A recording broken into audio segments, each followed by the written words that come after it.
The history of Pakistan encompasses the history of the region constituting modern Pakistan. Prior to independence in 1947, the territory of modern Pakistan was a part of the British Indian Empire. Prior to that, it was ruled in different periods by local kings and numerous imperial powers. The ancient history of the region comprising present-day Pakistan also includes some of the oldest of the names of empires of South Asia and some of its major civilizations. In the 19th century, the land was incorporated into British India. Pakistan's political history began with the birth of the All India Muslim League in 1906 to protect Muslim interests amid neglect and under-representation, and to oppose Congress. In return, the British Raj would decide to grant local self-rule. On the 29th of December 1930, philosopher Sir Muhammad Iqbal called for an autonomous new state in northwestern India for Indian Muslims. The League rose to popularity in the late 1930s.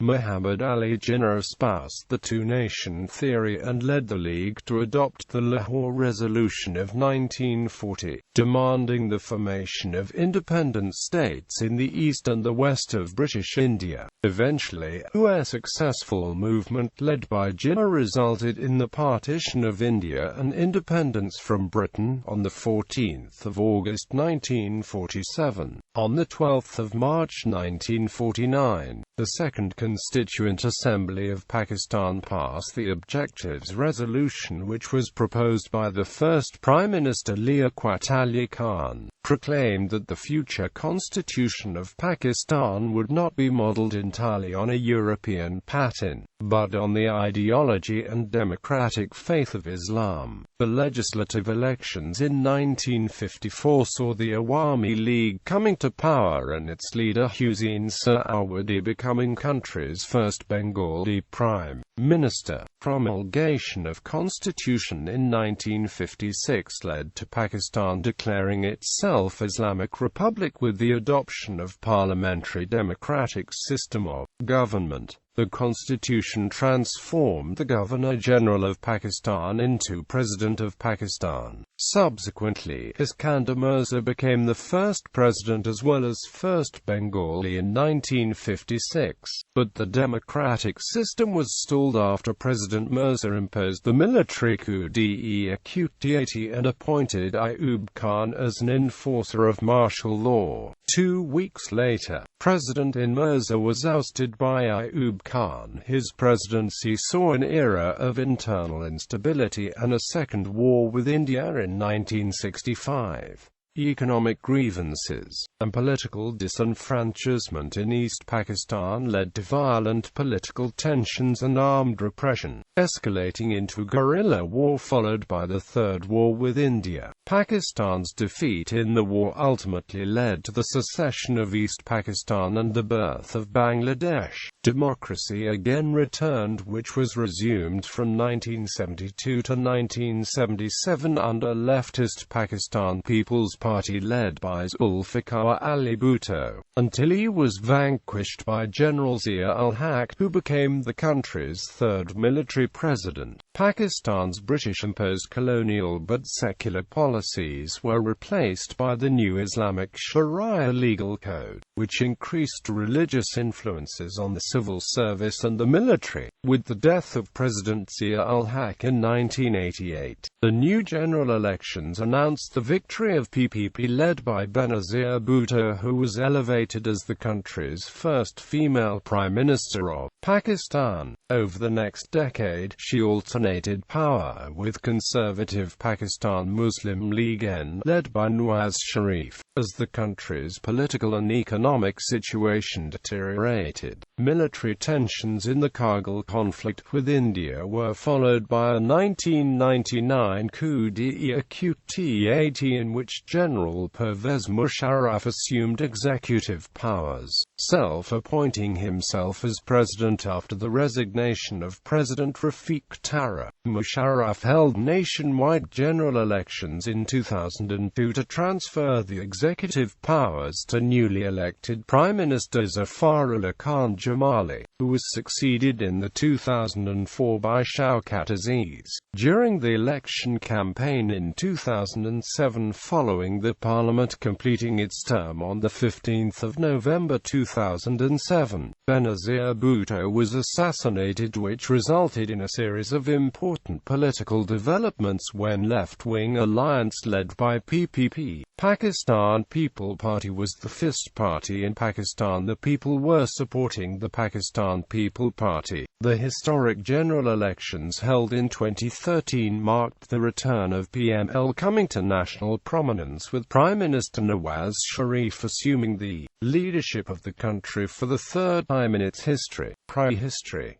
Saonian culture. The Saonian is archaeological culture of the Lower Paleolithic, contemporary to the Acheulean. It is named after the Soan Valley in the Siwalik Hills, near modern-day Islamabad, Rawalpindi, in Adiyala and Kashala, about 16 kilometers from Rawalpindi. On the bend of the Soan River, hundreds of edged pebble tools were discovered. No human skeletons of this age have yet been found.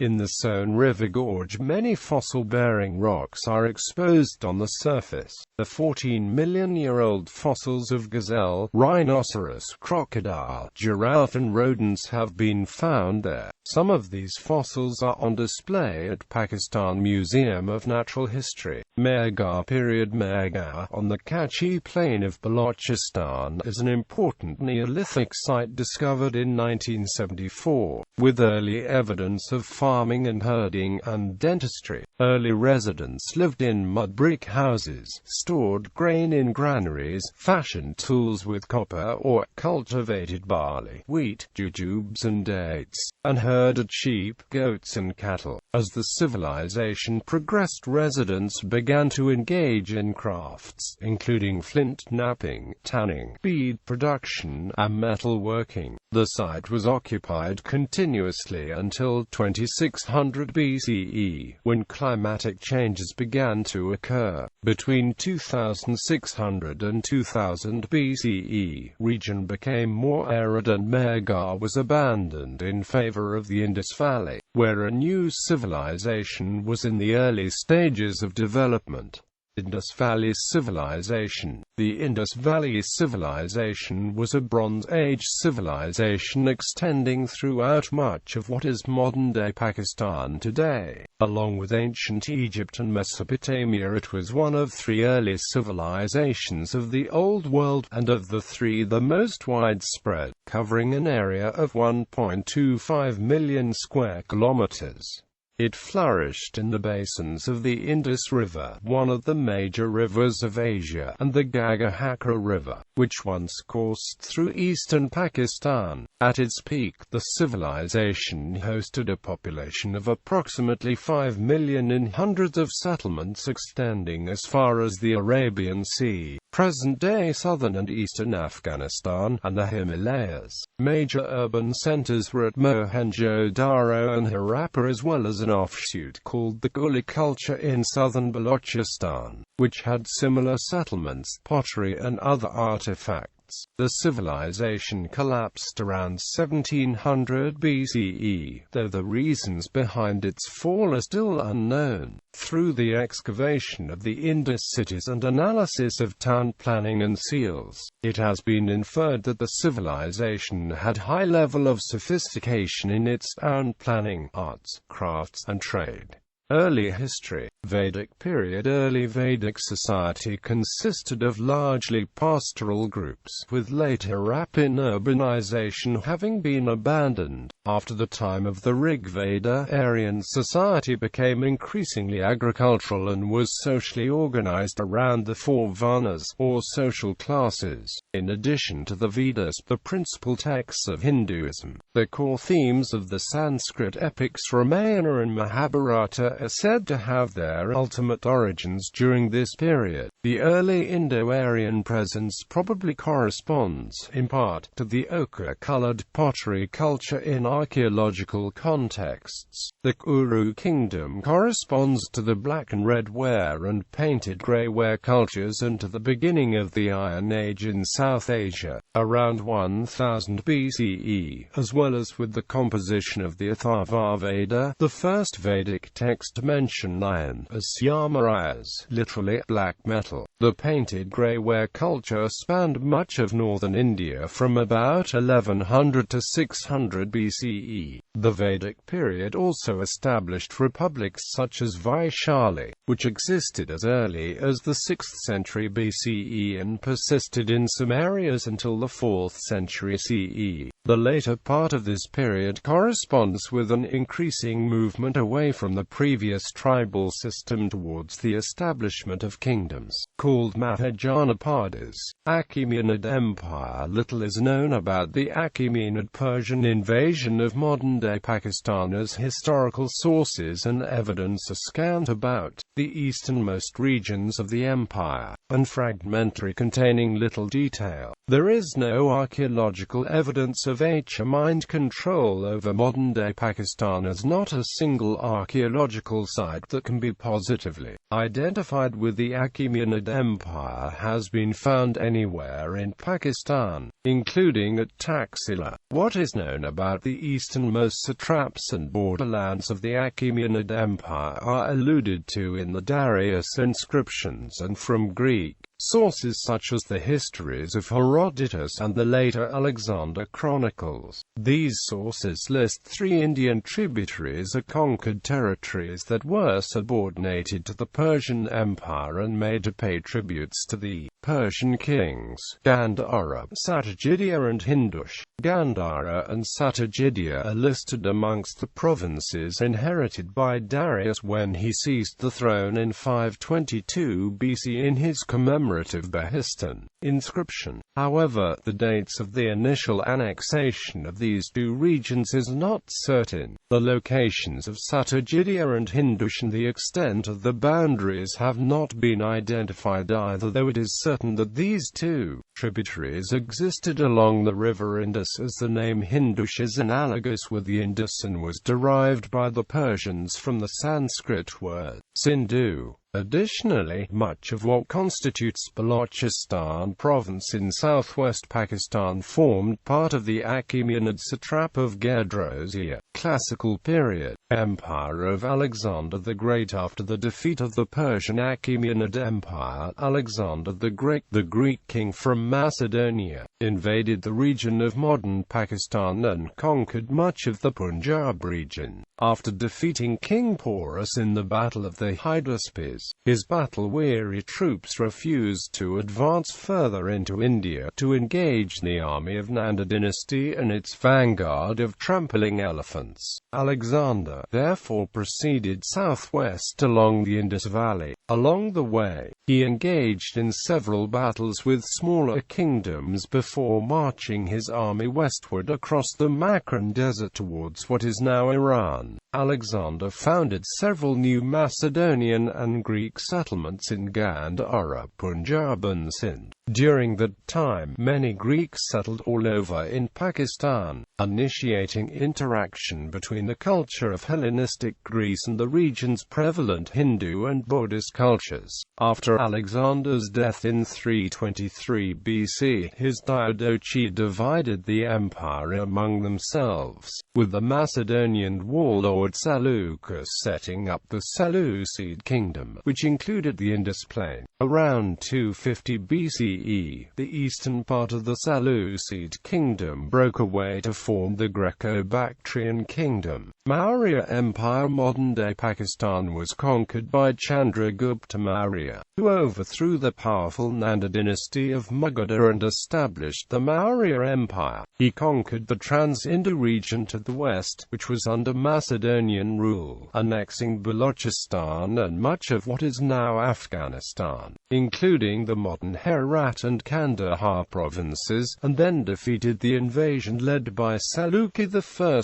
a Greek general from Alexander's army. Seleucus is said to have reached a peace treaty with Chandragupta by giving him control of the territory south of the Hindu Kush upon intermarriage, as well as 500 elephants. Alexander took these away from the Indo-Aryans and established settlements of his own, but Seleucus Nicator gave them to Sandracotus, upon terms of intermarriage and of receiving in exchange 500 elephants. Emperors Chandragupta and Bindusara expanded the empire into India's central and southern areas, while Ashoka pushed further into previously unexplored tribal and forested regions near Kalinga. With an area of 5 million square kilometers, the Maurya Empire was one of the world's largest empires in its time, and the largest ever in the South Asia. At its greatest extent, the empire stretched to the north along the natural boundaries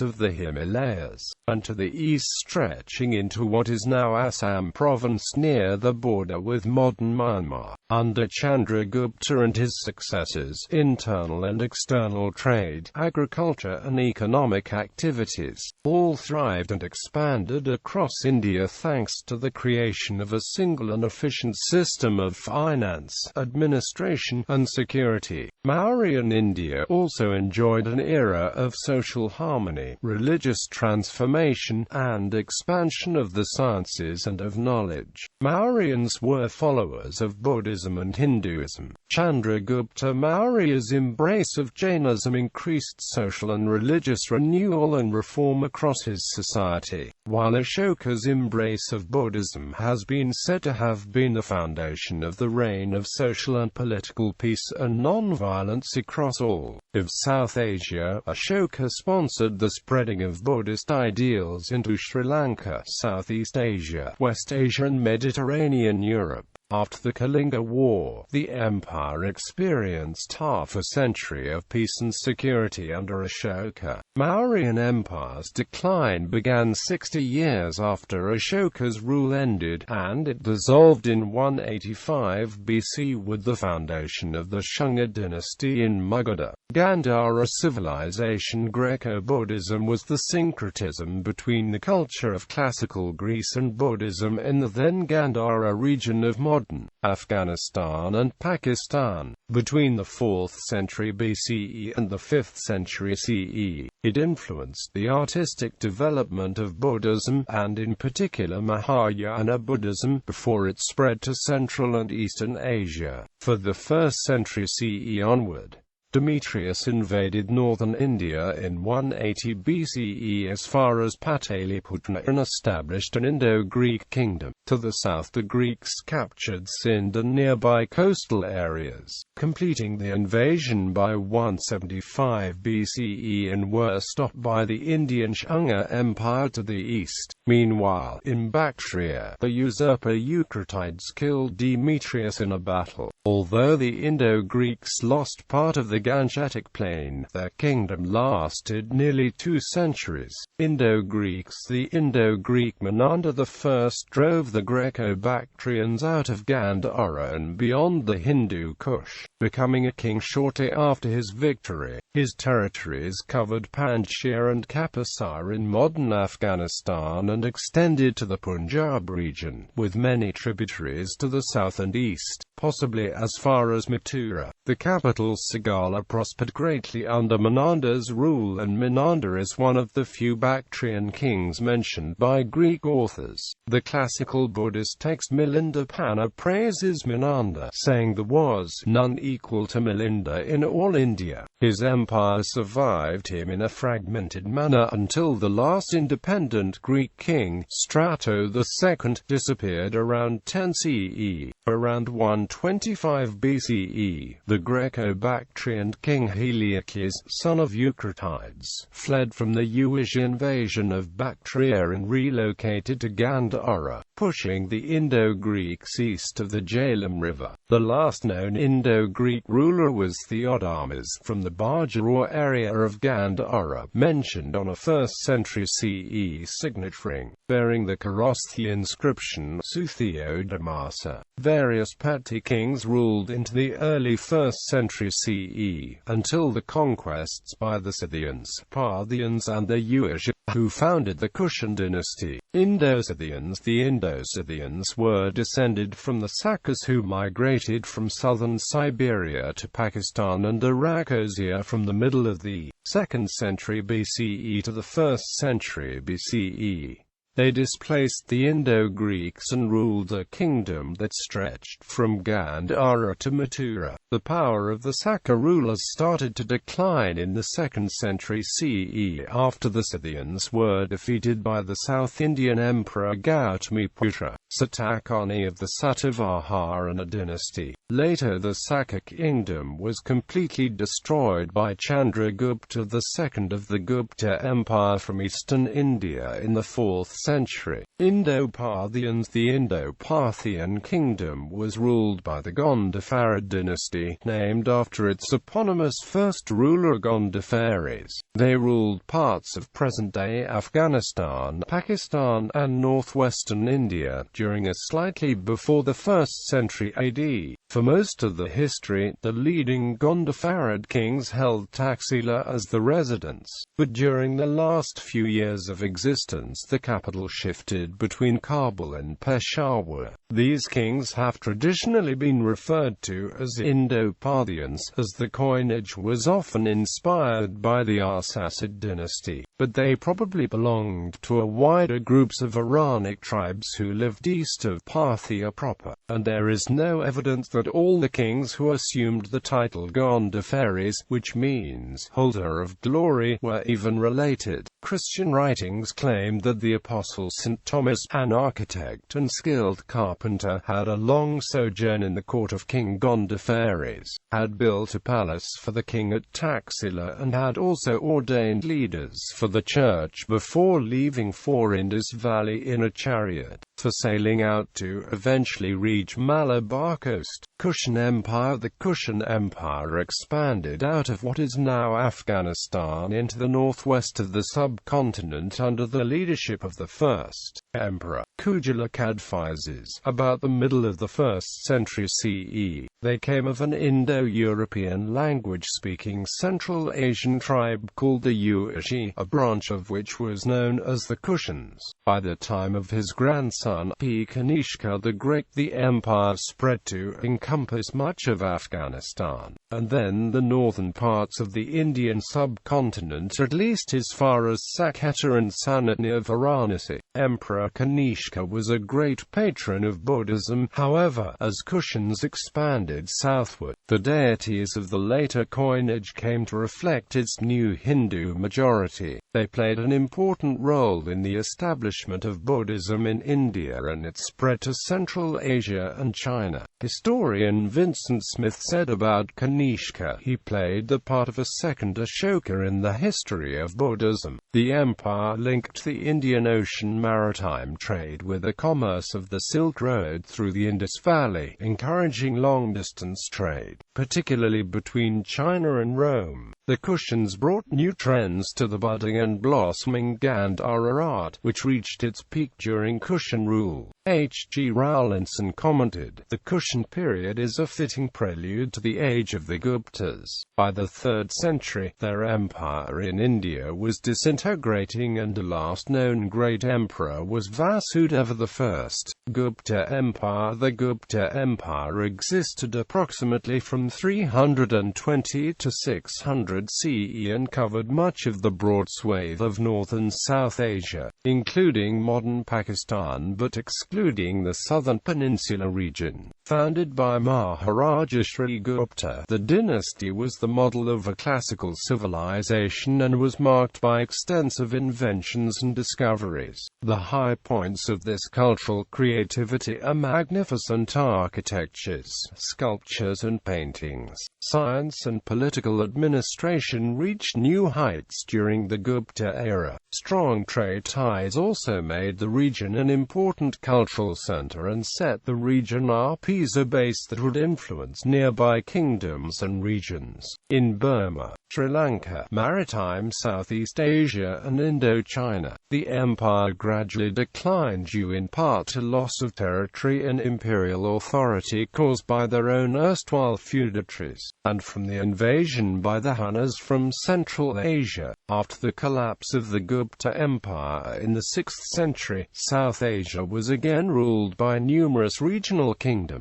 A minor line of the Gupta clan continued to rule Magadha after the disintegration of the empire. These Guptas were ultimately ousted by the Vardhana king Harsha, who established an empire in the first half of the 7th century.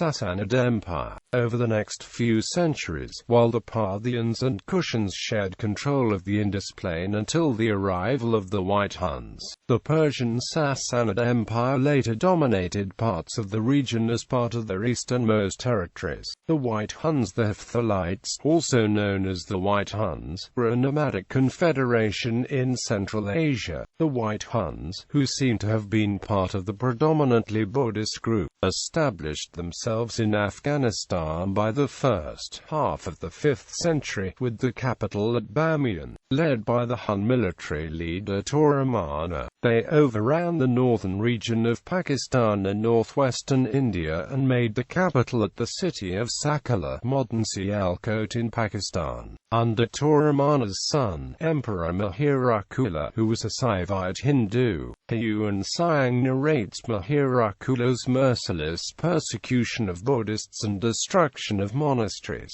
The Huns were defeated by the Indian kings Yasodharman of Malwa and Narasimhagupta of the Gupta Empire in the 6th century and were driven out of India. White Huns are believed to be among the ancestors of modern-day Pashtuns. Rajput dynasties. The territory of modern Pakistan have been home to many Rajput dynasties during 7th to 20th century. Raw dynasty. The Raw dynasty ruled from Rori, the capital of Sindh, now town of Sukkur, Pakistan, which was built by Dhaj Raw Kumar, a Raw Kshatriya, in the 5th century BCE. Rori has been known by names such as Raruka and Rorik since antiquity. Buddhist Jataka stories talk about exchanges of gifts between King Rudrayan of Raruka and King Bimbisara of Magadha. Divyavadana. The Buddhist chronicle has said that Ra historically competed with Pataliputra in terms of political influence. The scholar T.W. Rhys-Davids has mentioned Raruka as one of the most important cities of the Indian subcontinent in the 7th century BCE. Ray dynasty. According to Arab chroniclers, the Ray dynasty of Sindh arose after the end of Raw dynasty. They were practitioners of Hinduism and Buddhism. At the time of Ray Dawaji, influence of the Ray state extended from Kashmir in the east, Makran and Debalpur in the south, Kandahar, Sistan, Suleiman, Ferdin and Kekanan hills in the north. Pala Empire. The Pala Empire was an Indian imperial power. It was ruled by a Buddhist dynasty from Bengal in the eastern region of the Indian subcontinent. At the time of the greatest extent from 770 to 850 AD, they ruled over northern parts of present-day Pakistan. Char Brahmin dynasty. Chachavalur, a former chamberlain of Ray Sahazi II, ascended to the throne by marrying the king's widow. Chach expanded the kingdom of Sindh, and his successful efforts to subjugate surrounding monarchies and ethnic groups into an empire covering the entire Indus Valley and beyond were recorded in the Chachnama. The Chad dynasty lasted till 712 when Shach's son Raja Dahir was killed in battle against the Umayyad forces.